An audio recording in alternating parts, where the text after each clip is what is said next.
সোমবার সকালে মুখ্যমন্ত্রী রাজ্য পুলিশের সদর কার্যালয়ে যায়। মুখ্যমন্ত্রী রাজ্য পুলিশের উচ্চপদস্থ পুলিশ আধিকারিকদের সাথে বৈঠক করেন। গত এক বছরের আইনশৃঙ্খলার খতিয়ান দেখেন মুখ্যমন্ত্রী। তারপর মুখ্যমন্ত্রী রাজ্য পুলিশের মহানির্দেশককে সঙ্গে নিয়ে সাংবাদিক সম্মেলনে মিলিত হন। মুখ্যমন্ত্রী জানিয়েছেন, একটা সময় মানুষ থানায় যেতে ভয় পেত। এই বিষয়টি নিয়ে পুলিশ আধিকারিকদের সাথে কথা হয়েছে।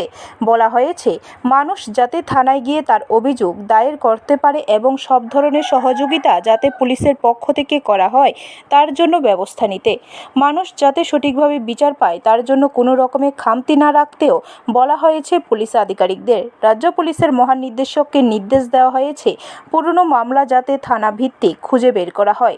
যেসব পরিবার বিচার পায়নি তাদের বিচার পাইয়ে দিতে সরকার যথেষ্ট আন্তরিক এবং আইন অনুযায়ী পুরনো মামলা পুনরায় তদন্ত করার ব্যবস্থাও রয়েছে।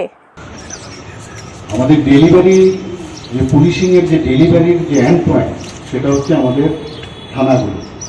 একটা সময় ছিল মানুষ ভয় পেত যে থানাতে গিয়ে কোনো বিচার পাবে কিনা। আমি এই বিষয়টার উপর খুব জোর দিলাম যে থানায় যখনই মানুষ আসবে তার সাথে তার বিহেভিয়ারাল বিষয়টাও যেন দেয় প্রপারলি।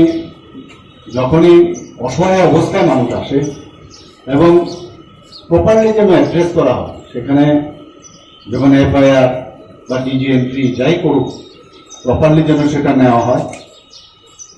কোনো জায়গায় যদি দেখা যায় যে আইনগতভাবে যে এফআইআরটা প্রপারলি হয়নি, তো একটু সেই যাতে প্রপারলি আইনটা মানে তার বিচারটা পায়, যিনি এসছেন নির্যাতিত বা নির্যাতিতা তাকে সেইভাবে বলা যে আপনি এই জিনিসটা করলে আরো বেটার হবে। কারণ অনেক সময় থানাতে গেলাম, একটা এফআইআর করে আসলাম, কিন্তু দেখা গেল যে যখন সেটা কোর্টে যায় খারিজ হয়ে যায়। ব্যুরো রিপোর্ট, খবর ত্রিপুরা।